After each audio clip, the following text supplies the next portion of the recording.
What's going on, guys, and welcome to the latest live stream right here on the channel. Graham, GSM Matthews going live discussing the shocking WWE release of Bray Wyatt. Probably a little bit less than an hour ago, I saw the release notification from WWE on their Twitter. And speaking of Twitter, obviously it's been blowing up. Let's post a link here to Twitter just to make sure that people know we're going live here to discuss Bray Wyatt getting released from WWE. I couldn't wait. We just did a live stream a couple days ago for hashtag 400. It went so well, it convinced me to do more of these.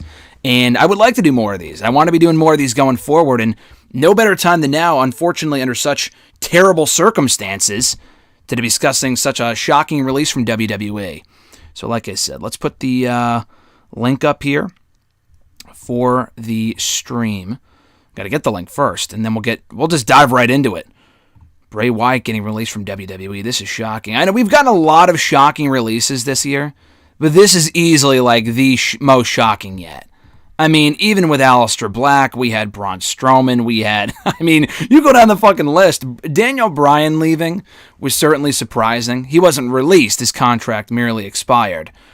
We don't know all the details yet with Wyatt. I'm sure we will find out over the course of the day. I think at WrestleVotes was the first one to kind of sort of break the news a little bit. They put up the eye emojis, like the shifting eye emojis, and then like literally minutes later, WWE announced that Wyatt was gone. I don't think anyone can say that they saw this one coming. So, just give me one moment here. I just got to put the link live up here on the Twitter machine, just so everyone knows that we're live here on the channel. And I'll be sure to look at the chat as well. I don't think we have the chat. I don't think anyone's put in the chat. If you have any thoughts on the Bray Wyatt release, be sure to put them here in the chat, and I'll read them live on the air. And we'll have a whole conversation about this, what's next for him, what the fuck happened, how they ruined this guy. There is just so much to get into. So much I wanted to tweet out, but then I'm thinking, there's so much I can discuss. Why not just do it in a live stream? You know what I mean? Like, there's just so much that can be said about this whole thing. It's just ridiculous. So, here we go. Copy link address, put this in the Twitter machine, and boom, I think we're good. All right. A lot of people are saying that Bray Wyatt might have requested it, which is obviously a possibility, and we'll get into that too. Purely speculation at this point. If you're just joining us now, I would urge you guys to do two things. I would greatly appreciate it. Be sure to like the video. Be sure to subscribe for more videos every single day, more live streams like this. And we'll get right into it in a moment. Gaza in the chat, posting the first chat of the video, saying I had a feeling, because he wasn't on TV for a long time, but I never thought he'd be released. That's the thing. I was actually just discussing Wyatt with Alexis yesterday, and Alexis is like the biggest fan of Bray Wyatt. He was like the one that kind of got her into wrestling, has always been her favorite for a really, really long time. And she was shocked when I just talked to her about it right now, and I broke the news to her. Like, I saw the news maybe 5 minutes after they posted it. Absolutely unbelievable. But let's say right off the bat, we don't know what the circumstances behind the release were. We don't know if he asked for it. We don't know if they let him go. The fact they dropped the news on a Saturday of all things is very, not bizarre. It does make sense to me. It's like a news dump.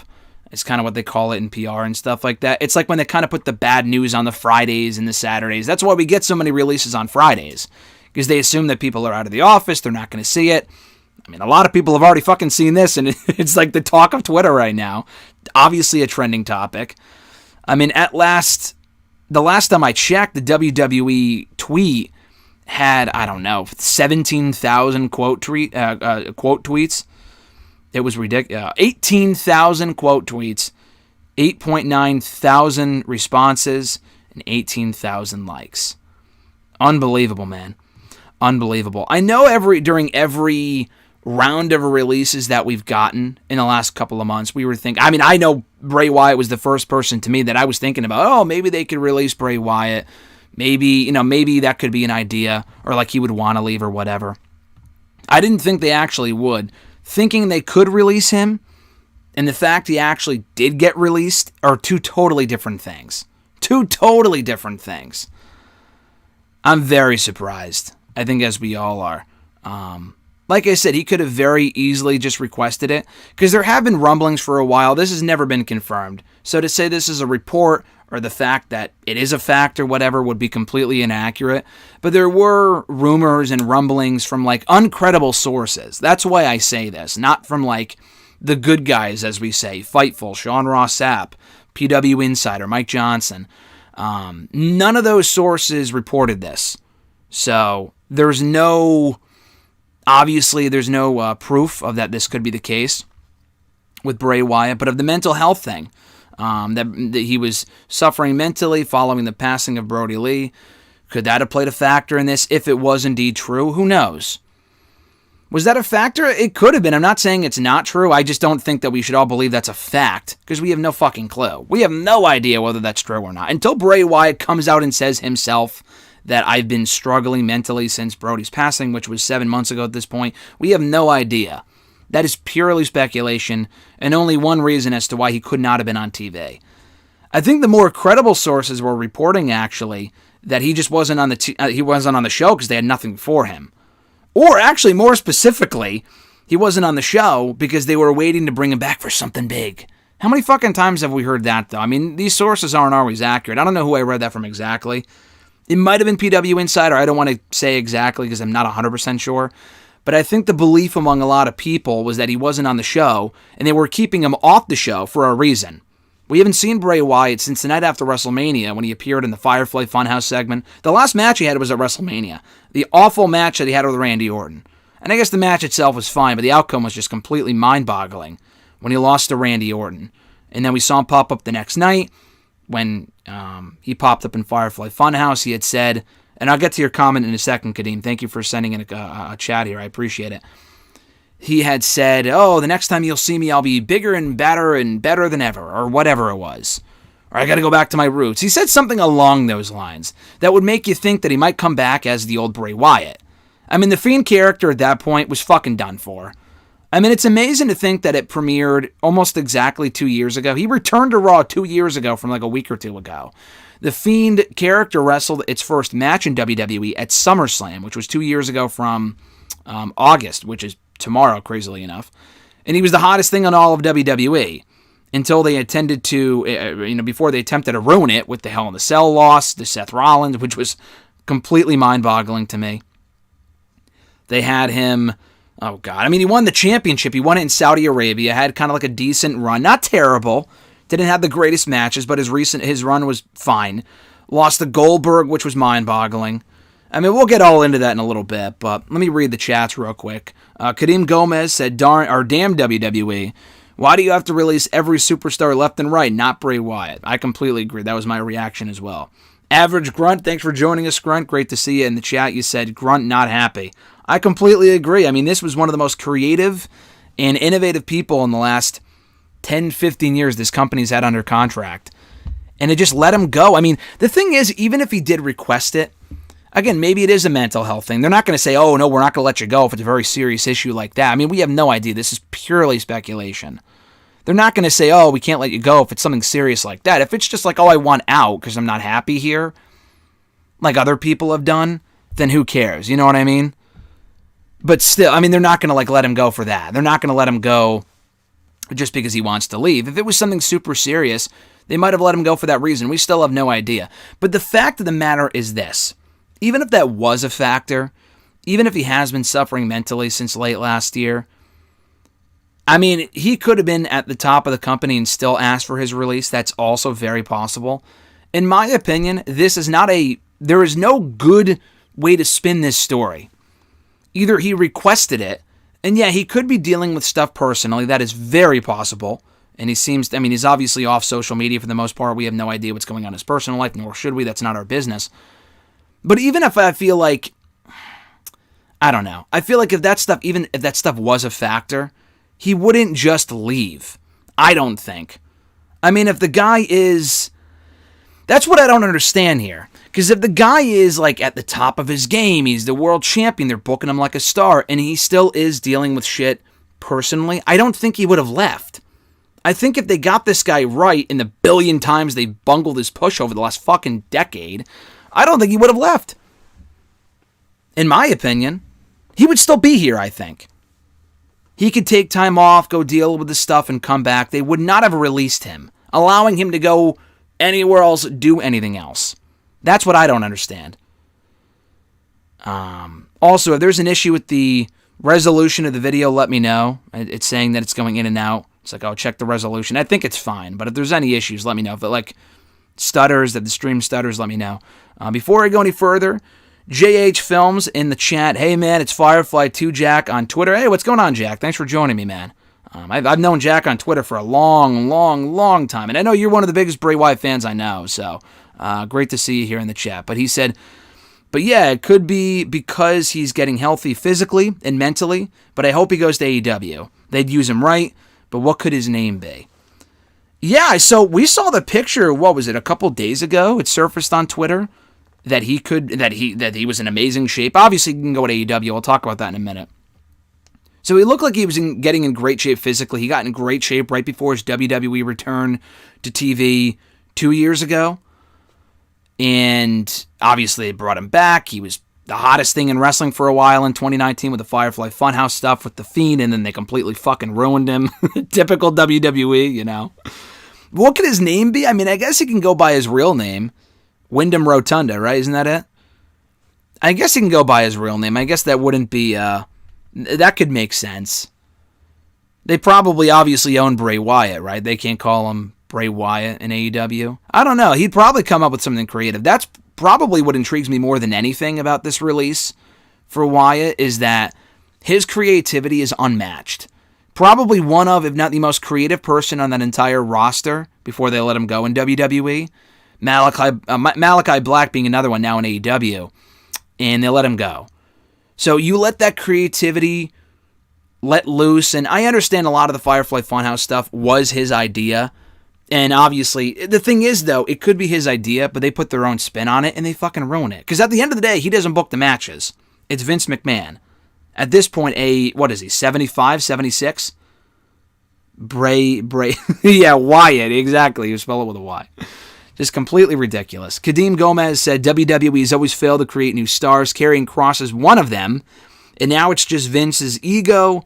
And then he didn't give a chance on Bray because of terrible booking. Karrion scares me, man. I literally said a couple, not him himself. Karrion's a very cool guy. I've interviewed him twice. Very nice guy. The booking of Karrion scares me. I literally said to someone the other day, if they fucking keep this up with Karrion, oh, he beat Keith Lee on Monday. Who gives a fuck? Who cares? They bungled his debut. The guy came in and lost his undefeated streak to Jeff Hardy in 2 minutes. No one will ever convince me otherwise that was a terrible idea. Or that was a good idea, rather. That was an awful, awful, awful idea. No one will ever convince me otherwise. He's another guy, though, where his creativity, if done right, could be huge. And the thing is that WWE has the best production in the world. Do you want to see people like that do well in WWE? People like a Wyatt or an Aleister Black with the WWE machine behind them, they're a fucking star. And Wyatt was a star. He had a chance to be a star. A former, not the bullying program the company does. He had a chance to be a star, and he was a star. Former world champion, 3-time world champion. But they still managed to ruin him anytime he got any real momentum. That's the problem. Ross Scott 123, thanks for joining us, Ross. He said, finally managed to catch a stream. Thanks for coming on in, man. I appreciate it. And by the way, the stream isn't lagging. I'm just getting to your chats late, so don't think that I'm like 10 minutes behind or anything like that. I am reading your comments, but it's not like you just sent it in. I'm reading it now, and it's because the stream is backed up or whatever.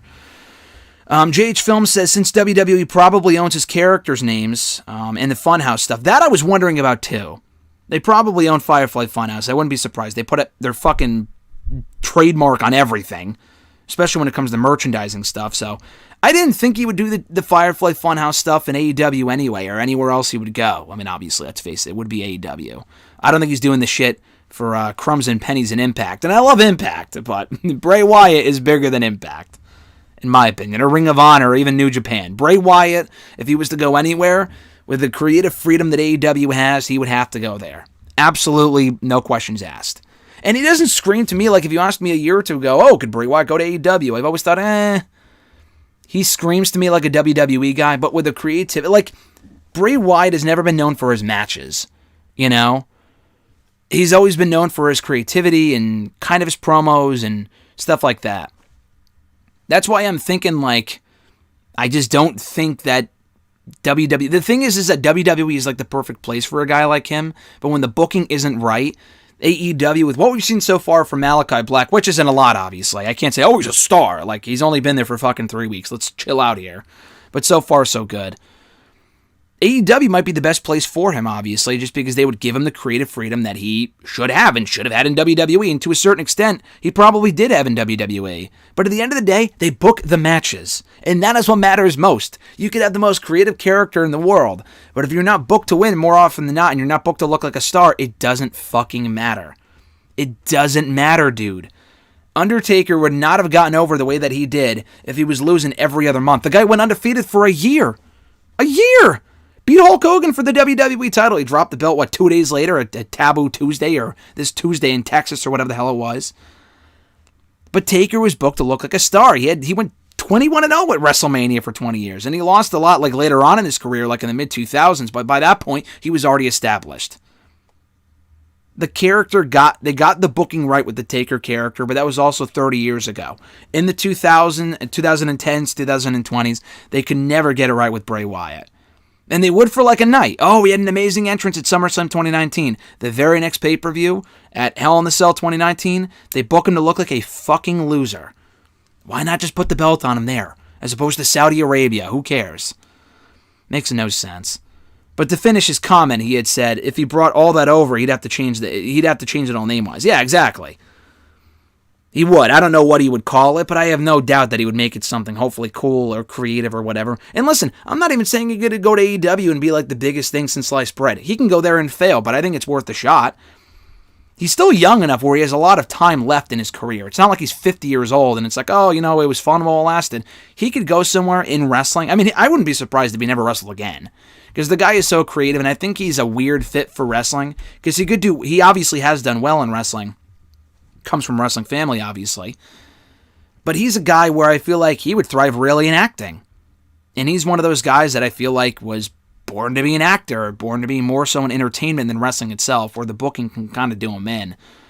But I think he could still do acting and then also do AEW. I mean, it seems like they have a lot of leeway over there, a lot of flexibility, so I don't see why he can't do both. Kadeen Gomez said, does AEW really need Bray Wyatt? No, they don't need Bray Wyatt. I never said AEW needs Bray Wyatt. I just think the possibilities would be endless over there. And I'll get to that momentarily. AEW at this point doesn't need anybody. They have more than enough. Their roster is ridiculously stacked. Having a second show will help. Will it solve all their problems in terms of getting everyone on the show? I don't know. I mean, Rampage is only an hour. It seems like they have more people on under contract in AEW than WWE does, and they have like 10 shows. Yeah, they have Dark and Dark Elevation, but that doesn't really matter. I mean, if you're not on the two main shows and not on some YouTube show, it really doesn't matter. It doesn't matter one lick. So, well, I'll talk about that later. Ross said, WWE let go one of the best talents of the past few years. Such a silly decision. Hopefully goes to AEW to show how big his value is. Exactly. I completely agree. Grunt said him and Brian were my two boys, and both of them are now gone. 2021 men. Yeah, exactly. Within a couple of months of each other, too. That's the crazy thing. Brian's contract expired a few months ago, and he's probably AEW bound. Bray Wyatt, if he was to return to wrestling, if he went back to WWE, what a fucking waste. I mean, this guy completely ruined the guy. Daniel Bryan, if he was to go back to WWE, it would be unfortunate because he would probably have to go back to Raw because they did the whole... I mean, they could always work around it. We got banished from SmackDown. He would probably have to go back to Raw, and Raw fucking sucks. The Raw booking is so terrible. The same guy runs both shows, which is what I don't understand. But Bryan being on Raw, I would fear for the guy. When he has the opportunity to go elsewhere and do other things or not wrestle on any major stage, but he is going to. He's just going to AEW very likely instead, which is what I think he should do. Bray Wyatt, though, Daniel Bryan could go back, and it's like, okay, they didn't ruin Daniel Bryan, so he can go back, and it would make sense. I understand he wants to make the most money there, blah, blah, blah. Bray Wyatt, for a guy like him, it's like, they've completely ruined you, dude. And Joe's a little different, because Joe went back to NXT. Triple H was trying to, work his way around and say, oh, he was never actually fired. We just did some reshuffling. Then why the fuck would they say, oh, we actually released him? That doesn't make any sense. This whole bullshit that Triple H was like, oh, we just reshuffled him makes absolutely no fucking sense to me. But Joe going back makes some sense. He's in NXT. He could do other stuff behind the scenes. I get that. I'm fine with that. Aleister Black, for example, going back to WWE, has so much more to offer, even more so than NXT. Joe's at the end of his career, whatever. And Joe's fine. He's going for the title at the next TakeOver. He's probably winning. With a guy like Black, a guy like Wyatt, why the fuck would you go back? I mean, they literally ruined you creatively. And Black's only been there for a few years in the main roster. Wyatt was there a lot longer. And I'm sure we'll read the reports, oh, WWE interested in bringing back Bray Wyatt. Well, no fucking shit, because they know we can go elsewhere and be of value somewhere else. No shit. We've already seen it with Aleister Black. I've already seen it with Braun Strowman. Strowman is someone that I know is probably going to go back to WWE at some point. He probably will go back to WWE. And I was expecting it, not that even that I'm like clamoring to see Braun Strowman back in WWE. But honestly, at this point, I hope he goes to AEW with Bray, and they could do some sort of Wyatt family thing. Probably not call it the Wyatt family.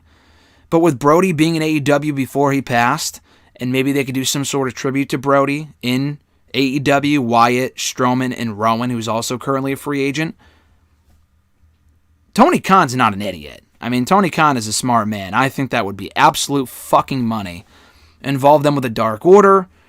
That is really the only reason I would ever want to see Strowman in AEW. Would they be able to secure him for the price that he would probably want?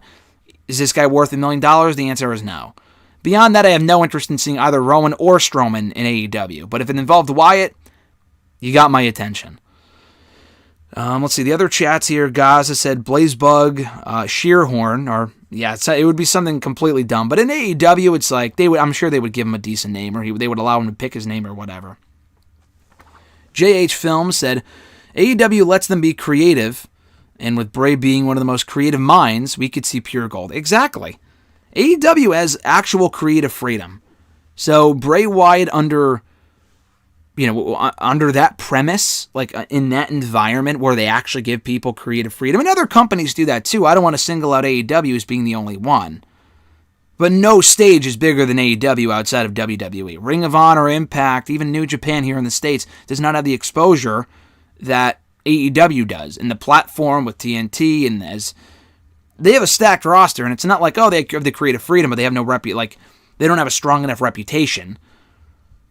It's not like that at all. I mean, AEW secured in the last couple of months alone Christian, Sting, Andrade, Aleister Black, very likely CM Punk and Daniel Bryan. Who the fuck wouldn't want to go there? If they're offering decent money and they have the money to back it up, they can't sign everyone. I'm not sitting here saying, oh, they should sign Arya Daivari or the Bollywood Boys. Like, there's some talented people that were let go. Like, even Murphy, honestly. I feel like Murphy's someone, if he went to AEW, would get lost in the shuffle. I'm not even saying they should sign him. But the big guys, they got to make a play for. Braun without Bray, I don't really care. If they brought in Braun with Bray and Rowan, that would be awesome. And there's so much more you could do with Wyatt and AEW beyond that, but we'll get to it. Ross said, I'll never forget them feeding Bray to Goldberg. That was just insane. I mean, the scary thing is that wasn't even the worst thing they've done with Braun, or the worst thing they've done with Bray. And I'll get to that later on, but like, they've done dumber stuff with Bray and far more often earlier than 2020. That's the scary thing. It wasn't like, oh, that was what killed him. He was dead well before that. He was a walking dead man by early 2020. He just kind of had a new lease on life with the new character that he came up with, and they found a way to ruin that too. Jesus Christ. Kadeem says Vince's birthday is next month, August 24th, 76 years old. Jesus Christ. Gaza said, I have a theory that they were going to put the belt on him at Hell in a Cell, but Saudi wanted it to happen there. But even if that's the case, don't do the match inside Hell in a Cell. They knew about the Saudi show well in advance. And the finish to that Hell in a Cell pay-per-view fucking sucked. Don't even do the match. Or if you're going to do it, don't do it inside Hell in a Cell. Why was it even inside the Cell? That was their first ever encounter with him as The Fiend. It was The Fiend's second match. Why was he even getting a title shot at that point? If Saudi wanted it, fine, I guess, but there's other ways to work around it than not putting the belt on him at Hell in a Cell. Than what they did, because what they did instead was incredibly stupid. It was one of the worst, if not the worst, ending to a WWE pay-per-view I have ever seen. It turned so many people off on the product, I can tell you that for a fact. It was one of the dumbest things I have ever seen. The outrage following that show was something I have almost never seen before. I've seen it in here and there, to certain degrees, but not quite like I did after Hell in a Cell 2019 because of how they booked Bray Wyatt that night. Gaza said, I have a theory that, or I already read that, I'm sorry. Swifty's Cove said, Vince's mom is 100-something, so he's going to be here for a while. Yeah, he's not dying anytime soon. He's not dying. I'm not even advocating anyone put a bounty on Vince's life. It's not quite that serious, but yeah, he's going to be here for some time. Alexis, take over. Thank you for joining us, Alexis. We just got off the phone after half an hour discussing this. So she has plenty of thoughts on the situation. Swifty also said, I assume you're saying want and not watch, but all ex-WWE, but it's like they know they're going to release someone. Well, you said, let's see. But it's like they're going to know when they release someone that they're going there. Or you don't watch all ex-WWE? I mean, I don't know exactly. I'm not exactly sure what you meant by that comment, but I mean, WWE's got to be aware. That's the thing. I don't know if they are aware, or Vince or whatever, when they release these people, that they're probably going to go to AEW. At least the bigger stars. Because why would you release them in the first place? Oh, we're interested in Aleister Black now. Then why did you let him go to begin with? Aleister Black, to me, seems like a good soldier type of guy who's going to make the most. All ex-WWE's AEW. I figured that. Oh, okay. I don't watch all. Okay, I understand what you're saying. That makes sense now. It's like, these people are probably going there, and Aleister strikes me as like a good soldier type of guy that's going to make the most of a bad circumstance. Like, he wasn't quite at the Bray Wyatt point where Aleister still could have been a star in WWE. He didn't even quit. They fucking fired his wife and he didn't quit, as far as we know. And he's still, and they still fired him. It's like, my God. Bray Wyatt could have requested his release. Aleister Black certainly did not. He requested to go to NXT, which is different. That's still WWE. That's not leaving the company altogether. He was willing to make it work, and they still let him go. And now he's going to be a much bigger star in AEW, I almost guarantee you. It makes no sense. Kadeem said, with Wyatt gone, will Monday Night Raw's main event scene still be relevant? I mean, yeah, the thing is that Bray's... I'm not going to say Raw will be fine, because Raw's just a terrible show. But it's not like Bray was on the show already. Like, he hasn't been on the show since WrestleMania. So it's not like Aleister Black, for example. I feel like that was a big loss for the SmackDown mid-card, because he was about to feud with Big E. There was a lot of stuff he could do with Aleister on SmackDown. And they let him go. Bray hasn't been around since WrestleMania. They have Drew. I mean, God forbid they keep... I mean, I'm not even saying get rid of Jinder, but it's like, you could have brought back Bray and done a Drew and Bray feud instead of Jinder and Drew. Who cares? You know what I mean? Who gives a shit? But it's WWE for you, I suppose. JH Films said, also with Brody being there before, I'm sure Bray would want to be a part of that, and maybe with Dark Order. Yeah, exactly. That's what I said earlier. I think the Dark Order thing, Alexis pitched that to me earlier. I'm sure that we were far from the only ones who thought of that, but him with Dark Order, I know they're currently doing their thing with Adam Page, and that entrance on Wednesday, Adam Page and Dark Order, was incredible. It was amazing. It was one of the greatest things I've ever seen. But maybe you could turn it back into a... I mean, the fact that Brody used to manage that stable, and now Bray Wyatt's a free agent, how do you not do something with that? And Tony Khan is not stupid. Bray Wyatt, or rather Matt Hardy, would have been a perfect fit for that group. And they actually considered doing it. It's not like they never even thought about doing it. When Matt left WWE, they almost did that. And they just chose to go with Brody instead, which made sense. I mean, Matt Hardy did his own thing. He was broken for a while. He didn't really need to be the leader of Dark Order, although it would have been cool. And Brody ended up being a great fit for the role, too. So, they made the right choice. But, what I'm saying is that when we come up with these fan theories and stuff like that, Tony Khan is also a fan. He might be thinking 2 steps ahead and thinking of stuff that we're not even thinking of. But I feel like if we all universally hate something, he's probably going to be like, all right, you're right, like, we won't do that. Or he's on the same wavelength that we are. He's certainly not 76 years old, I'll tell you that much. Swifty's Cove also said, Kadeem Gomez, I think the wrestlers aren't bad. I just think they need to be free in what they do, like Roman. I mean, yeah, that's exactly. I mean, they just need more creative freedom. That's the problem in WWE. They have a great roster. They still do. I mean, even with these releases, they still have a very good roster between the 2 brands, 3 brands, all brands. They have a great roster. It's just they don't know how to book people, and they don't give them creative freedom. It seemed like they were going to give them a bit more leeway with the promos when the pandemic era first started. Do you remember that? Like they were talking and doing longer form promos, and it's like, oh, that lasted all of a month. That didn't seem to last very long. Alexa said the possibilities for him are endless. I can't wait to see what he chooses to do, whether it's acting in movies, I completely agree, or being in the indies, or on AEW leading Dark Order. I agree with all of that. I mean, I don't see Bray Wyatt wrestling in high school gyms. He's probably a bit better than that. I don't see Braun doing that shit. But him doing meet and greets, Alexis and I spoke with this right before I jumped live on here. And, we would drive anywhere. We flew halfway across the country to meet CM Punk and didn't even go to All Out 2 years ago.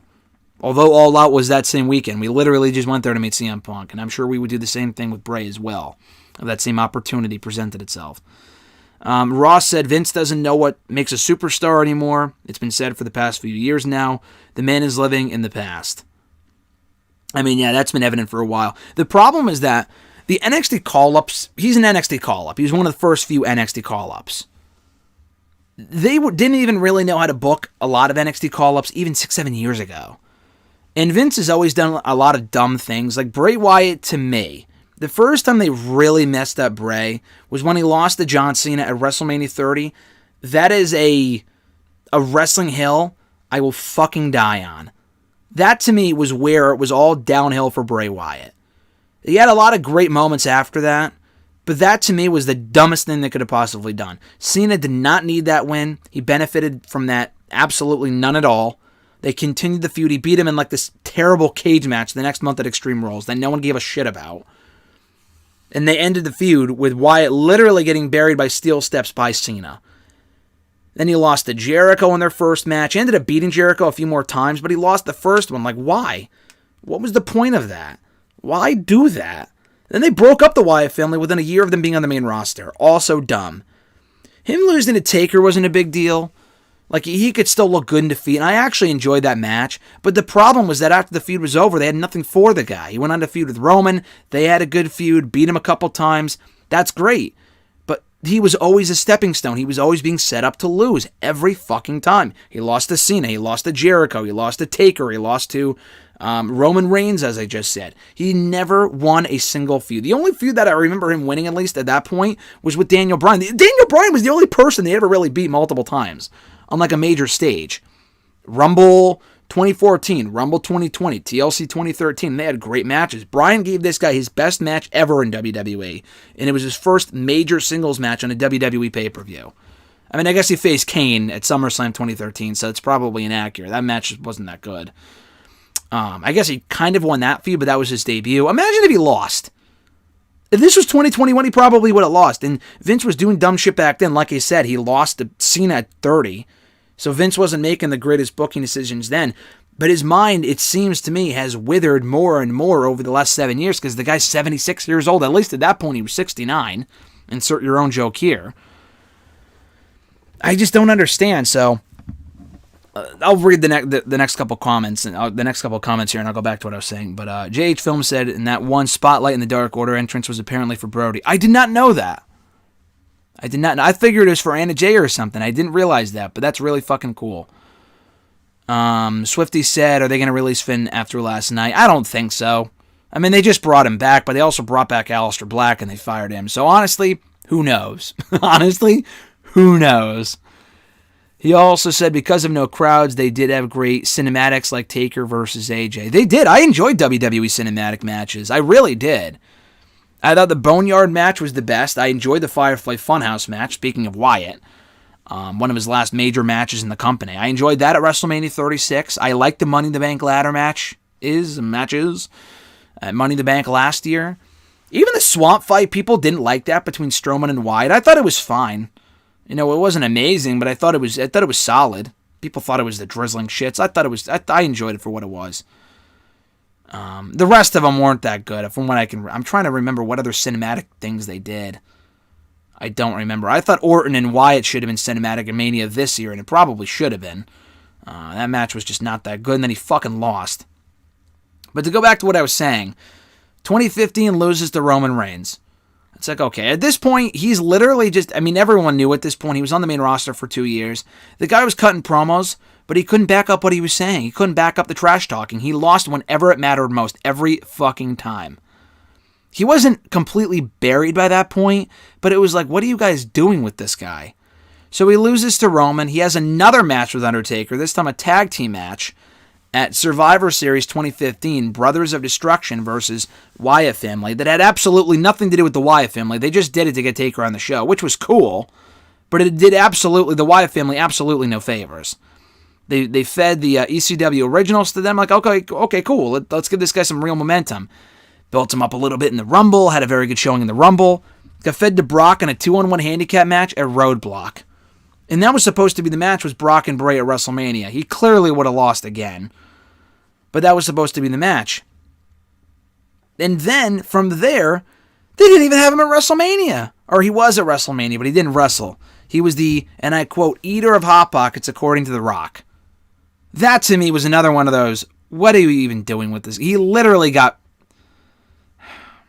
That was a complete waste. And people were like, oh, it's going to lead to something. He got the rub from The Rock. What fucking rub did he get from The Rock that night that made him a bigger star? The only thing that they did right with Wyatt that weekend was when they turned him face on Raw. And I'm like, oh shit, they're turning him face. This is really cool. It's something different. People are into him. He was hot as a babyface for a week or two. This wasn't the company's fault, but he got hurt. And that really did not do him any favors at all. But the thing is that when he came back, it's like, okay, capitalize off the momentum. And they kind of did by having them feud with the Wyatt family, or the New Day. They had the Wyatt family feud with the New Day, and they put the Wyatt family back together, thankfully. But it's like, at that point, you know, they beat the New Day, and it's like, okay, cool, what's next for them? They weren't even on the next show after that. He wasn't even at SummerSlam. What are you doing? I'm not even saying Bray Wyatt has to be wrestling in every show, but it's like, you clearly have no plans for the guy. The New Day match wasn't whenever it mattered most, so it didn't matter. Goes to SmackDown. The Orton stuff early on, I thoroughly enjoyed. He actually beat Randy in the main event of No Mercy after losing to Kane the month before at Backlash, which was fucking dumb. But he beat Orton in the main event of No Mercy. They got the Wyatt family back together, and I'm thinking, okay, cool. They got real momentum. That was probably the best they ever booked Bray Wyatt, in my opinion, was the fall of 2016. And no shit, I mean, SmackDown was amazing at that point. The fall of 2016, early 2017. He won the WWE title. He was in the Rumble for a while. He did well in the Rumble. They won the SmackDown tag titles, a sole survivor at Survivor Series. He was on fire at that point.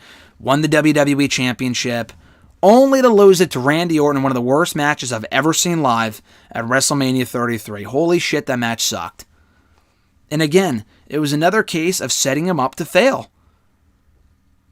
Because and yes, 2016 was a good year, Swifty, I agree. And I'll get to your other comments in a second, guys, I promise. But it's like, why? They literally only put the belt on Orton just to lose it to Jinder. I'm not even saying Bray should have lost it to Jinder, but it's like, Bray shouldn't have lost it at all. Why even go forward with the Jinder push when you could have just continued to push Bray Wyatt? That's what I didn't understand. So they had him beat Randy in the House of Horrors match, which also was not that good. I appreciated the attempt to make it something different, but it wasn't really that good. People just did not like it, and justifiably so. So what did he do after that? He beat Randy. Did he get drafted? I think he got drafted back to Raw. Yeah, he did. Again, did nothing for various months. Did nothing for a few months. Feuded with Finn. Lost all of those matches. He beat Seth, actually, at that July pay-per-view, I remember. Only to lose to Finn like a couple of times. And the feud just was not what it should have been. They had him like portray Sister Abigail, which was fucking weird. He covered Finn in blood. Holy shit, that shit sucked. I'll go back to that stuff in a second, but Ross said, I hope Bliss doesn't get any backlash now that she has the similar character. Oh, it's already started. The people online have already started giving her backlash, which is fucking just disgusting, because it has nothing to do with her whatsoever. It's not her fault that they took the character away from Bray and gave it to Alexa Bliss, who plays the character very well, and I enjoyed the pairing, but they literally just took The Fiend, put it with a woman, and fired him. They took his idea and gave it to someone else. That is literally what happened. But she's not to blame for that, and she does it fairly well. What they have her do is sometimes, or most of the time, terrible, but that's not her fault. But wrestling fans being wrestling fans, and The Fiend stans being what they are, I fucking hate that word. People will go after her. I think she had to lock her account, actually, earlier today, but it has already started, my friend. I'm not sure how to pronounce your name, so if I mispronounce it, I apologize, but Kenyatte Tileman, The Fiend versus Darby Allin would be fucking awesome. I agree. I would love to see that. Swifty said the build-up, They build up a burned Fiend comeback and buried him at WrestleMania 37, then released him. Yeah, they did. That burned Fiend gimmick was fucking sick. And he had a cool entrance at Mania this year. I'm like, oh shit, I was pumped for the Orton match just to see what they would do. And I'm not pumped maybe because I knew it wouldn't be great if it was an actual match, and it wasn't. They've never had any chemistry, have Orton and Wyatt. And then he came back as the Fiend, and then he lost, and that was it. What a waste. Average said, I was there for the Roadblock match, disappointing on so many levels. Yeah, that was in Canada. It was Bray and Harper versus Lesnar. Like I said, it was a complete one-sided squash. And the thing was, the funniest thing about it was that they didn't have Bray touch Brock because they were going to save it for some point down the road, but they changed their minds anyway and never did Bray versus Brock one-on-one. They were like, oh, we'll get back to it. They never did.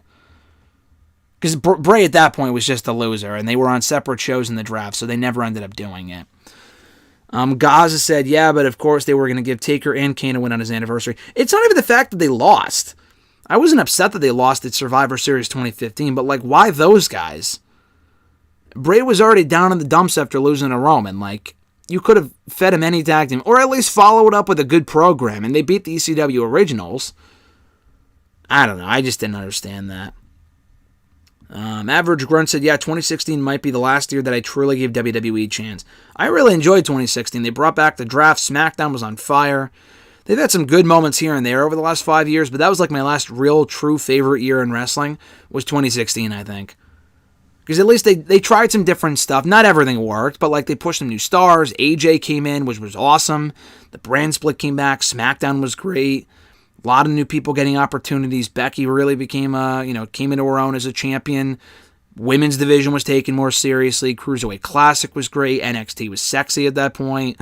It's pretty good now, but it wasn't as it's not as good now as it was back in 2016.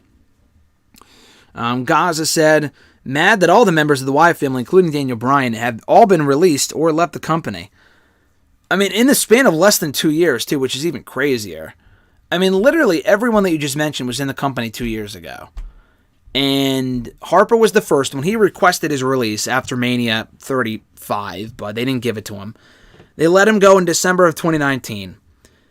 And then Rowan was the next when they did that mass round of releases during COVID in April of last year. Rowan was next. Rowan just had... that one didn't really bother me because on his own, I just don't care about Rowan at all. They could have done more with him and like Wyatt, but they didn't. But they got rid of Rowan next. And then it was Strowman about a month ago. Or actually, technically, Bryan. He left in April or May or whatever. And on his own terms when his contract expired. He was next to go. And then Strowman, on my birthday no less, June 2nd, got fired. And now Bray's gone too. I figured with Bray it would be a case where they just kind of quietly let him go. And it would be with Bryan like, oh, his contract expired. No, they actually released the guy. They actually fired him. And they put out the whole statement and everything. You didn't think they would do that, but they did.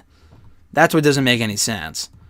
I figured they would just kind of like quietly release him like they have so many other people, but no, they actually let go of him. They put out a statement and everything, and people are fucking pissed, and rightfully so. That's surprising. But yeah, no, every member of the Wyatt family is now gone. Unbelievable.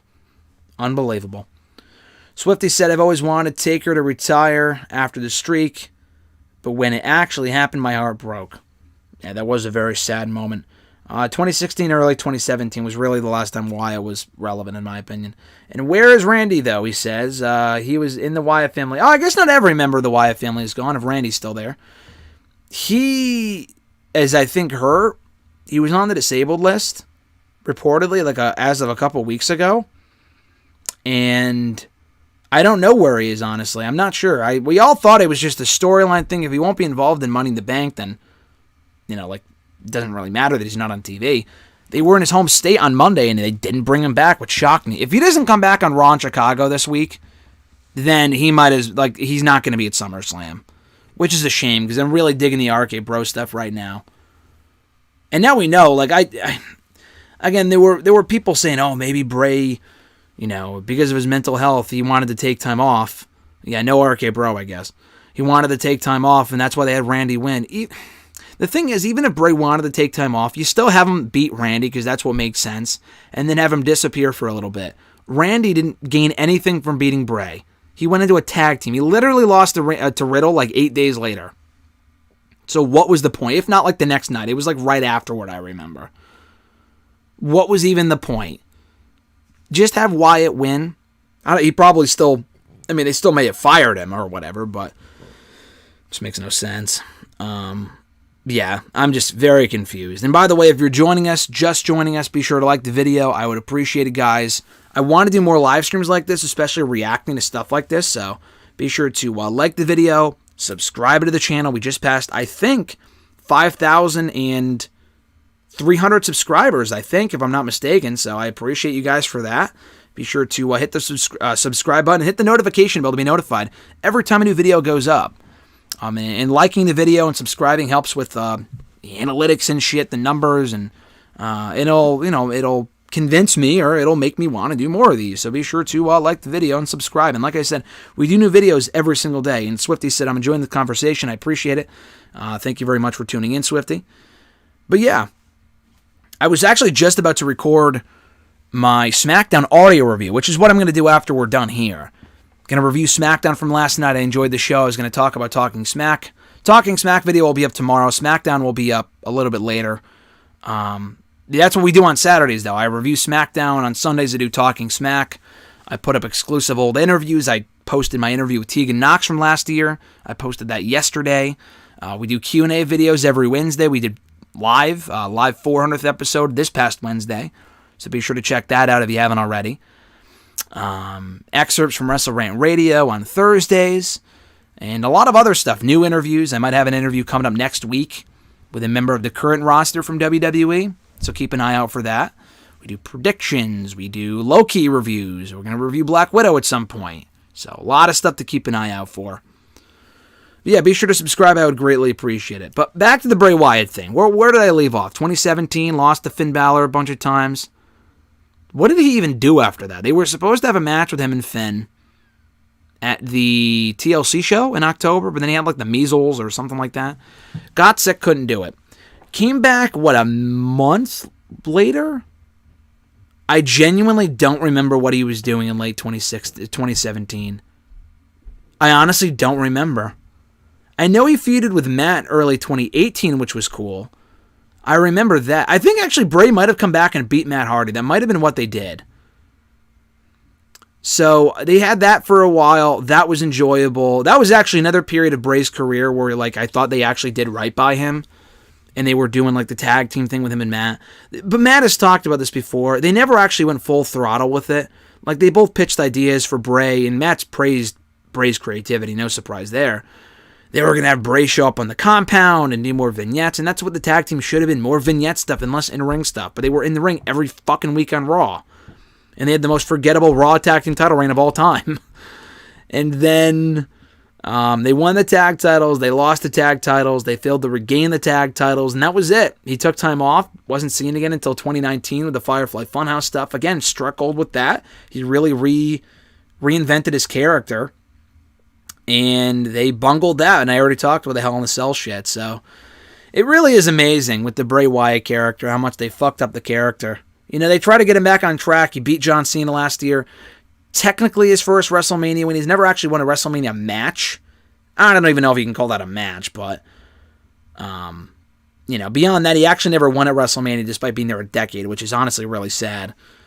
And then he kind of capitalized off of that. He won the Universal title after the feud with Braun, which was all right. They did that feud, and he won the title at SummerSlam. It lost it a week later to Roman, and Roman turned heel, so he's kind of like the new toy, so to speak.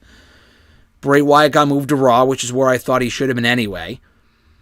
And, he had, early on, I liked the feud with Orton. I honestly did enjoy the feud with Orton, but they never really went, again, full throttle with it. Then he lost the TLC match, or lost the Inferno match at TLC. And he lost to WrestleMania. And here we are now, and he's gone. So that sucks. As far as what's next for him, I already said AEW. To me, that's what should be next. To me, Bray Wyatt only knows what Bray Wyatt's going to do. He knows what his status is like mentally, all this other shit. I would like to see him go to AEW. And 30 days from now, technically is October 29th. But what's today, the 31st?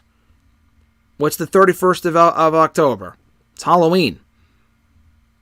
Halloween would be an amazing time to bring in Bray Wyatt. Technically, he would be able to, if he got fired today, and this wasn't from a couple days ago, he would be free to work the October 29th edition of Rampage and show up on that show. Full Gear is the next weekend, so they could always wait until then. Tony Khan would be a moron to not scout this guy. I think he will. I think he will try to get him, unless he goes back to WWE, which would be fucking stupid. But, yeah, I think he would probably go to AEW. I want to see him do that and act. I want to see him do both. I think he can do both, and I think AEW would allow him to do both, and also be home with his kids more. He's got 2 kids now. He had one in 2019 and another last year, I believe, so it would also allow him to be home more and be a dad and have kind of like the best of both worlds. Swifty said, any news on Becky? I assume she'll be back anytime now. I saw that she dyed her hair back to the that orangey color that we all know Becky Lynch to have. So I assume she'll be back probably right after SummerSlam would be my guess. I figured she'd be back for SummerSlam, but there's no obvious match for her to have.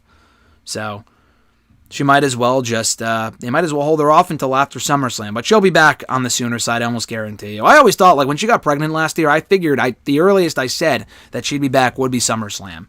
I'm not a mother. I'm not Becky Lynch. I don't know for a fact. But if she had the kid in December, her coming back for the Rumble or Mania, while technically possible, would be fucking ridiculous. I mean, she just had the kid a month ago. That would have been ridiculous. So her coming back now makes a lot more sense.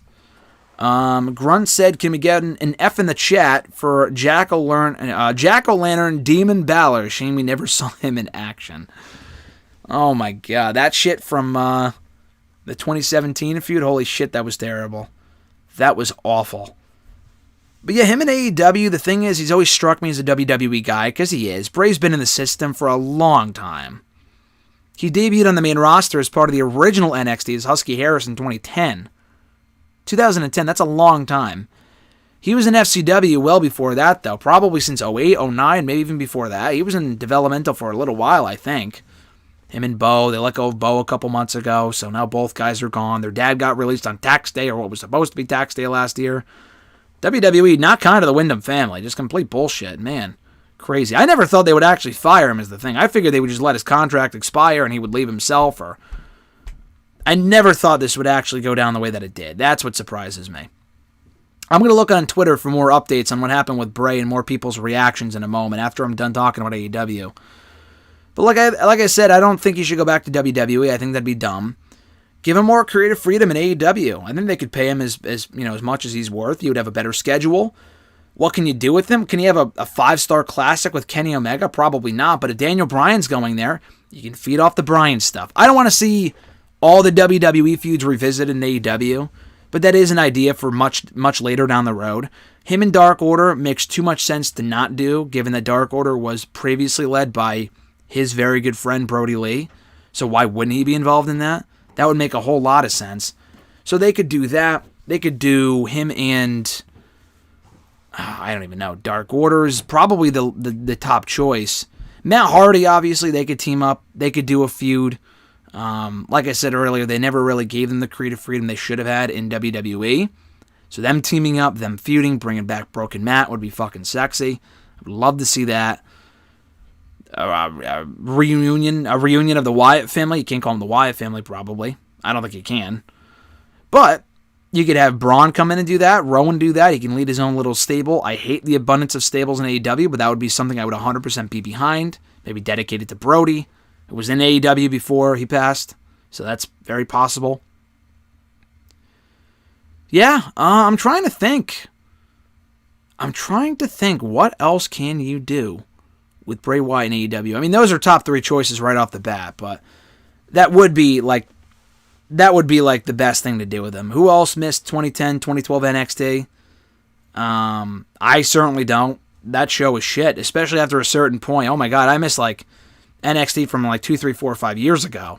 Not NXT from that period. Holy shit, it sucked.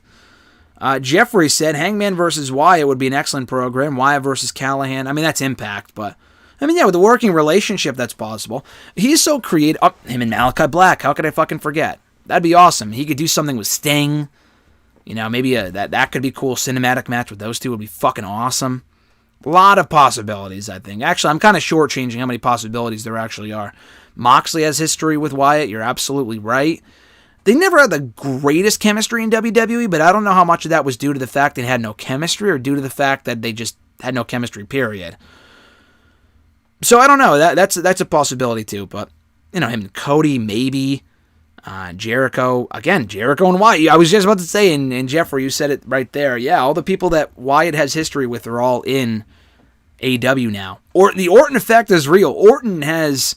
I know you guys haven't said that, but... Or Swifty said, I was born in 07. I think I started watching WWE in 2011 or 2012, but the earliest 2010. Okay, so I could see why you would have liked that period. But Orton, Matt Hardy's last appearance on WWE TV was with Randy Orton. Christian's final match technically was it was the Rumble, but Orton was in the Rumble, so Christian was there for that. His final appearance on TV was with Orton last summer. He went to AEW. Mark Henry and Big Show's last appearance in the company was back in January, and both of them went to AEW at the Legends Raw. Remember that? Their last appearances were with Orton. And now Wyatt, too. Now he's in AEW. Man, that's hilarious. That's wild. If he goes to AEW, I don't know if he will, but Orton has a knack for making people all elite. And now they're all in AEW. That's just wild. How long before Orton makes himself all elite? Maybe he's not just around because he's unhappy and he's going to leave. I highly fucking doubt it, but could you imagine that? AEW securing Randy Orton? That would be unbelievable. Jeffrey said, Jeff Hardy inevitably will be in AEW. I could see that. He screams a guy to me that wants to end his career in WWE. He has said as much. But if they keep this up and they don't do anything with the guy, I know he won the last time he was on TV a week or two ago, and he just got COVID, unfortunately. But if they keep this shit up, he might leave too. Matt might just convince him to leave, and they could reunite those two in AEW. That'd be pretty cool. I always thought a Bray Wyatt Jeff Hardy feud would be fucking sick, and they just didn't do it. That's dumb. Ronnie Sunshine said, at first, when The Fiend was randomly attacking others from out of nowhere, they kept it random and special. You used to love those. They should have kept those going. I agree. It was unpredictable. He went after Foley. He went after Lawler. He went after Angle. It was great. And then they just completely fucked it up with the Seth Rollins feud. So, again, that's WWE for you. Swifty said, why isn't Vince and Triple H in the Hall of Fame or Stephanie? Triple H technically is part of DX. Vince and Stephanie will be in at some point. And no doubt in my mind. Vince might wait until after he dies. I don't think he would induct himself. Gaza said no, Orton is 100% a WWE guy. I can't even say that anymore. I can't. At this point, you never know. If you asked me a year ago, would I ever see Big Show going to AEW or a Mark Henry or Braun Strowman or him even getting released, I would have said no, but Braun got released and Big Show's in AEW, as is Mark Henry, and they're not active as much as other people, but I thought they were WWE guys and they all left too. Nothing is off limits now. It really is true. Nothing is off limits. Anyone can get released. Anyone could leave. If money's on the table, anything is possible. Wyatt versus Cody could be wild. That could be interesting. I could see that. Jamie said, Jamie Lee Mack from the chat, what's going on? The Mac is back. Thank you for joining us, Jamie. Always love hearing from him. He said the last real memory we have of him in WWE was the trash match he had with Orton in Mania. Exactly. That's what I don't understand. And I was there for that match. I saw Bray Wyatt's last match in person at WrestleMania 37. That's not an honor. I don't think it's a very good honor. Man, that sucks, though. Holy shit, I saw his last match in WWE, and it was trash, and the outcome was terrible. I remember when the show started, again, like I said, Alexis is like the biggest Bray Wyatt fan. We hear his music, we're like, oh, fuck, or Orton's music hit first. We're like, oh, shit, this is kicking off the show. This is amazing. And then the match was garbage. And then and then he loses. We're like, what the fuck was that? Why would you do that? We have a 76-year-old running this company and creative. That is why. That's why they did that. Jeff said, have him go after Sting and have Cody tap into the 90s Sting. Yeah. Yeah, that's possible. I think that'd be cool. Cody is kind of like the bleach blonde Sting from the pre-black-haired Sting. Yeah, maybe. That'd be cool. Grun said those random Fiend attacks remind me of Kane's random attacks in late 97. He was very much, he could have been, like I've said a million times, as other people have said, he could have been the next Taker or Kane. But because the booking was so bad, he never even had a chance. It's also a very different landscape now than it was 20 years ago, but It's also, I think, harder for people to get over now than it was initially. And the booking really matters. And when the booking is bad, these people are fucked. And Bray, I think, was a prime example of that.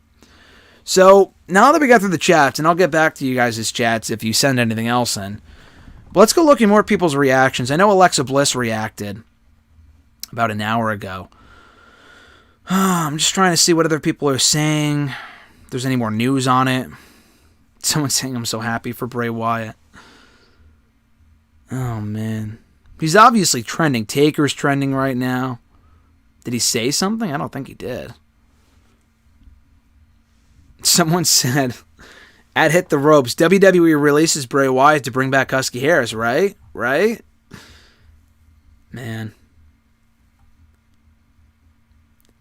Mickey James tweeted, she said, she quote tweeted WWE and said, I think what you meant to say was, thank you so much for coming up with such an incredible gimmick time and time again. One so cool and over, we didn't really know how to book it right, so we just gave it to someone else so we can still make all the money off of it and let you go. Exactly! That's what they did, and it's not Alexa Bliss's fault. I just think her portrayal of it is great. What they have her do is garbage. The Lily shit is garbage. They literally took his character and gave it to someone else. Come on, man. That's nothing new for this company. I can't say I'm surprised, but that's fucking low. That's really low. Jamie said, I can't believe I tried to defend the finish of that Mania match. I thought it would lead to something bigger. Instead, it led to Lily, a freaking doll. That's the thing, though. People trying to defend stuff with, like, WWE at this point, I just don't understand why people do that, like the carrying thing. I can't tell you how many people came after me saying, oh, it's clearly leading somewhere. None of their shit leads anywhere. Maybe like 1/10 of the time does that actually happen. I have literally lost all belief that they know what they're doing as far as this stuff, that oh, wait and see approach. And even if they do know where it's going, it's never to anywhere good. Anywhere. Like anything with Bray Wyatt. Oh, him losing at 30 was actually a good idea. In what fucking universe was that a good idea? In what universe was him losing to Goldberg a good idea? It wasn't. The people that defend this company for dumb shit like this are part of the problem. I don't understand why anyone would think that this company knows what they're doing. And I'm all for, optimistic thinking and booking and thinking that, oh, this might go somewhere good. But it never does. It never does. It never does. And if on the off chance that it does, that's great. But they've lost that, not respect, but like that track record of me. What's the right word? Credibility. Credibility. They've lost all credibility in my book. I just don't trust them to do the right thing. So obviously my initial thought is that they'll fuck it up. AEW doesn't have that. NXT doesn't even have that. WWE is like the only company where I'm thinking, okay, you will fuck this up because you have such terrible credibility at this point as far as the booking is concerned. Like with the Paige and Omega thing, I think is dumb because I really think Paige will never be hotter than he is right now, which is why I want to see them pull the trigger now. But I don't know. But still, AEW has done the right thing 9 times out of 10, if not all the time. So I have enough. I think they'll do the right thing. I think they have enough credibility to where it's fine. I think they'll do the right thing. WWE just doesn't have that with me at all. So people that defend this shit, like, oh, wait and see. Well, no, fuck, we'll wait and see. If you've watched the show for any length of time, we know that the wait and see approach is how. That's obviously how you're supposed to look at it. But WWE doesn't have that because it very rarely, if ever, leads anywhere. That's part of the problem. Ronnie said, what did you think of that new Fiend WrestleMania mask with the big nose? I don't remember what the mask looked like because I was there, so I didn't see what the mask looked like. And then I never watched the back. I don't think I even want to. So I don't know if I even saw the mask or what it looked like in Mania. The burned mask was awesome. Whatever he came out with the Mania, I did not say. Jamie said, thank God we got Eva Marie in exchange. I can't hate on Eva because honestly, she plays her role well. And I said a couple months ago, like, oh, well, why the fuck would you bring back Eva Marie but fire like Ruby Riott? That makes no sense to me. I interviewed Eva. She's very nice and she plays her character very well. Very well. I think she's not good in the ring, but for her role, I think she does it very well. So I can't even say like, oh, fire her. Jinder is just completely useless to me. He might be a nice guy, but to me, at least Eva has a role on the show and she plays it well. Jinder to me is just atrocious. Always has been, always will be. I don't care how nice of a guy you are. That guy's just a complete waste of a roster spot. The fact that, again, that he's feuding with Drew and not someone like The Fiend makes no sense to me. Jamie also said, Lana said it best, fans get excited when a story actually finishes. Yeah, exactly. Because it almost never does. Like the Lana thing. I think Lana's awful, but like they gave her this whole story where she got put through like 10 tables. What was the outcome? There was no endgame. There was no fucking endgame. And then she ended up putting Nia through a table on an episode of Raw, but she never won the tag titles as they were teasing. So then why even do the story? It was just a massive waste of time. People are like, oh, it's not a waste of time. It'll lead somewhere. It never fucking does. It never does. Oh, man. I'm trying to find more on why Bray was released. No way. No way. Was he actually released due to budget? There's no way that he was released due to budget cuts. There's no chance. Do you think Charlotte is getting pushed down her throats like everyone's... No, I don't think she's getting pushed down her throats. I think Charlotte is worth the push that she gets. I just don't agree with the booking all the time. I don't think she gets shoved down her throats. She hasn't had a meaningful singles title reign in like 2 or 3 years. It's been a long time. I mean, they're clearly just giving her titles to break her dad's record, but that's another story. Jamie also said, Vince says AEW isn't competition, but yet he continues to cut more guys and feed them more ammunition. Exactly, and their ratings are almost as high as they've ever been, so... I mean, clearly you expect Vince to say that. That's the thing. Vince is going to say that they're not competition. But why not just give that blanket PR statement that everyone is competition? They are competition, but so is Impact or Ring of Honor or New Japan. If he doesn't want to name specific companies, just say everyone in sports and entertainment is competition. That is true. People would make fun of Triple H for saying that years ago. Oh, UFC's competition. It is. It absolutely is, because they're all competing for talented athletes, ratings, viewership. They are competition in different ways. But to say that a direct competitor in AEW is not competition, that was the wrong thing to say. Because it's just, not only is it not true, it's just a dumb thing to say. Triple H saying, oh, every woman wants to work here. Is that true? No. But of course he's going to say that because it's his company. You can't really word it any other way. Of course he's going to say they have the best women's division. No shit. But what Vince said was just downright dumb. I'm like, there's other ways that you could say what he said, but not make it sound as dumb as he did, Grunt said, I almost think that they're letting these big names go so that AEW can pick them up just to prove a point. Look, they got all these big names and they're not anywhere near our level. I don't think so. I don't think they care that much about... I mean, they care about, obviously, they put NXT on Wednesdays to combat AEW, and that did not work at all. It backfired and hurt NXT more than it helped it by far. I don't think they're oh, let's strategically release all these talents and give them to AEW. You think they let Daniel Bryan go on purpose just to feed him to AEW to say, hey, look at all the stars they have. These people are making a difference. AEW has done consistently better ratings the last couple of weeks than WWE's done in a while. Their ratings aren't higher than Raw's, but they've at least maintained viewership. They haven't lost viewership as quickly and as dramatically as WWE has with all of their shows in the last 2 or 3 years. The numbers back that up, so that's not even accurate, I don't think. Jamie said, I'm not saying sign guys and keep them hostage and hold them hostage, but you're telling me you can't come up with something for a character like The Fiend? Are you serious? That character writes itself. Exactly. They have no stars on this roster. Bray Wyatt, no matter how he was booked, was a star. He was over. He was popular. He moved merchandise. One of the most popular guys they have. He always got a reaction. Always. People love The Fiend. No matter what they had him doing creatively, people love The Fiend. And still they had nothing for him. Give me a fucking break. How do you have something for Jinder Mahal to do but not Bray Wyatt? That excuse just doesn't work. The fucking, what's it called? Budget cuts excuse, assuming that's true, is completely ridiculous. I'm trying to find more information out on this and look at the good websites to see what everyone else is reporting. Let's see, Wyatt released due to budget cuts. I'm looking in 411 Mania. They're a news aggregator in terms of taking from other sources and properly sourcing it. So I'm kind of looking on their website right now to see what's going on with them. And my laptop is moving slowly, so that's not good. If the stream is lagging, that is why. Let's see, okay. So they posted the original release. We knew that. Okay, so the first update, there's 2 updates here. It says here on P11Mania.com, PW Insider is reporting that Bray Wyatt had quote-unquote disappeared from WWE's internal roster. They didn't put the word roster, but I assume that means some weeks ago before this news became official. However, WWE had not made an official stance on Wyatt yet until now. Additionally, WWE superstar Alexa Bliss, who had been in and arguably still is in a storyline based around Bray Wyatt and The Fiend going back to last year, commented on the news via her own Twitter. I already read that.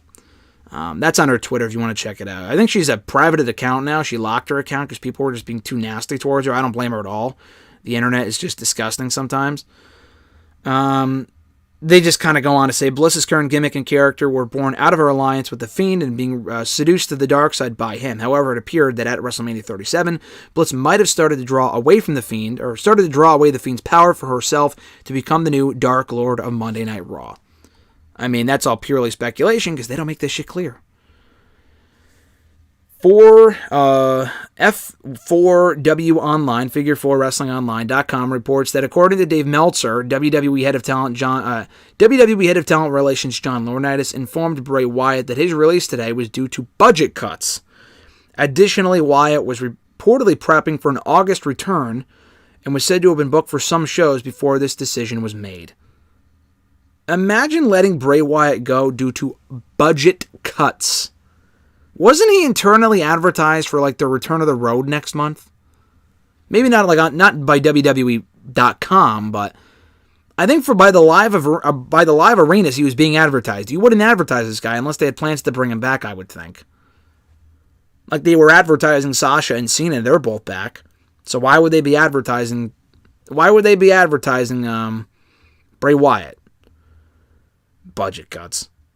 I mean, people have said if this doesn't indicate that they're prepping for a sale, I don't know what would. You do not release a star as big as Bray Wyatt with all that he has to offer if it's a budget cut thing. No way. If it's a budget cut thing, there's no chance. Oh man, it's clearly like, oh, let's just save money, and it's gotta be. Like, we just don't know what to do with this guy, like I said earlier. It has to be. Like, there's no other excuse. Stream's working great. Oh, thanks, Jamie. Thank you. Thank you for letting me know. I thought it was cutting out because my internet's shit sometimes, but it's doing well. I'll probably wrap up here in a minute. I think I've said everything I could say on Bray Wyatt. Sean Ross Sapp tweeting 47 minutes ago, one source indicated to me that Bray Wyatt was actually discussed during a prior round of WWE cuts. That's fucking wild. I mean, I was thinking about that. I was thinking about that when they released him.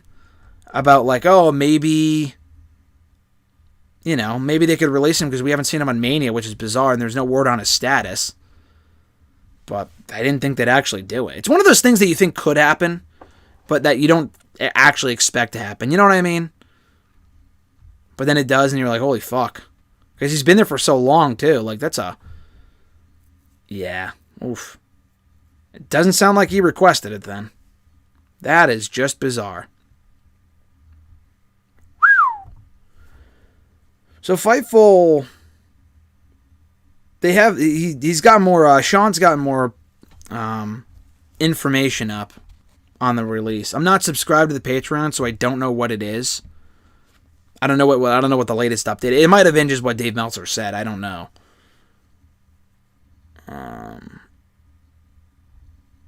There's probably, obviously, there's a lot more to this.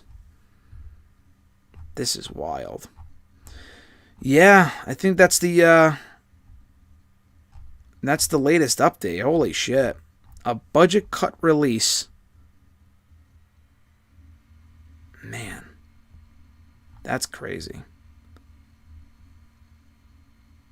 Zelina Vega backstage at AEW's Fight for the Fallen. That was from Bodyslam.net. I mean, that doesn't really surprise me. I mean, her husband works there, so. We've seen fucking Adam Cole probably backstage at WWE shows. I mean, that doesn't overly surprise me. Did I say Bray Wyatt? I meant to say Adam Cole for Britt Baker. Man, budget cuts. That's fucking crazy. But, They got to sign Goldberg, right? Got to send Goldberg to a lucrative deal. Jamie said, I made a TikTok video about it. Did you tweet it? I don't have TikTok, but I could watch it through Twitter, I'm sure, right? If you send me the link, I'll definitely watch it. Jamie's fucking hilarious. I'll make a TikTok, Jamie, probably just to follow your account. Because I love your content. Anywhere, but I mean, I follow you on Twitter, so that's how I would know. Yeah, so that's the latest update. I'm trying to find out more from like other sources, because I don't subscribe to the Patreon, so I'm trying to see if anyone else reported anything about it, but so far, I am not seeing anything. The Mickey James tweet is hilarious, though.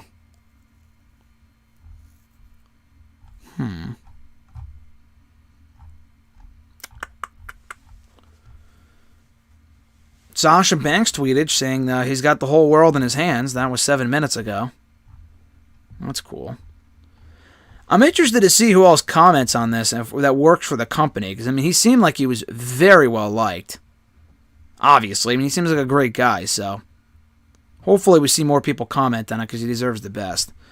Jamie said Carl Anderson tweeted yesterday about how many frustration texts he gets from people in WWE. The stories are definitely real. I mean, I have no doubt about it whatsoever. And he also said my TikTok is mainly sketches and Call of Duty clips I take. That's great. Okay, but you're still funny as hell, Jamie. I would still watch it. I don't play Call of Duty, but I would still watch the TikToks. Yeah, I think that's gonna do it for me, folks. Just trying to check out if there's any other news.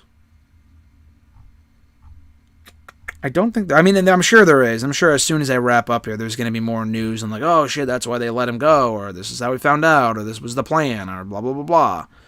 Who knows? But anyway, guys, thanks for tuning into the stream. Like I said, I appreciate it. This was a total last-minute thing. I was just about to record my review for SmackDown from last night. And I will still do that. I'm going to do that right now as soon as I wrap up here in a moment. That video will be up momentarily. So check out my audio review of SmackDown from last night. Coming up tomorrow is my review of Talking Smack, so keep an eye out for that. In the days to come, I have no idea what's going up here on the channel, so just keep an eye out for all that content and much, much more. I appreciate it, including hashtag 401 on Wednesday. And speaking of this, thank you guys for tuning in live. I hope to do more live streams. If you enjoyed this, let me know. I really enjoyed doing 401 hashtag on Wednesday. We did a couple live streams last year at the beginning of COVID. Just kind of dropped off from doing them, and I just got busy and shit. So maybe we'll do more. Maybe we'll do more of these, and I love doing these and interacting with you guys. So I appreciate it. So thanks for tuning in. Greatly appreciated. And we'll be back soon with another live stream. And if they release more people that probably shouldn't be released and are just going to go elsewhere and be big gets for other companies, then more shocking news stories like this, I'll probably go more. If I have the time and I'm free and I could do it and whatever, then we'll probably do that. Saturday was the perfect time to drop this news because a lot of us are free on Saturdays, so it worked out well timing was. But again, guys, thank you for tuning in. I appreciate it. If you haven't already, be sure to like the video. More likes, the better. Gets the word out there about the video. I'll do more of these in the future. If you haven't already, please subscribe. I would appreciate it. And yeah, again, thanks to everyone who joined in the chat. Swifty, Grunt, Jamie, appreciate you all. Alexis was here earlier. Ross was here. Jack was here. We had Gaza was here earlier. Ronnie, thank you. Jeffrey, thank you. Several people in the chat. Thanks a lot for joining. Appreciate you guys. And one more time, if you haven't already, be sure to like the video, drop a comment, share the video, and subscribe to the channel for more daily content. And hit the bell button to be notified every time a new video is uploaded here to the channel. So thanks a lot, guys. Have an awesome rest of your weekend. Very excited to see what the future holds for Bray Wyatt. Hopefully you guys are as well. Looking forward to joining you next time here on a live stream here on the channel. Take care, guys. I'll catch your ass down the road.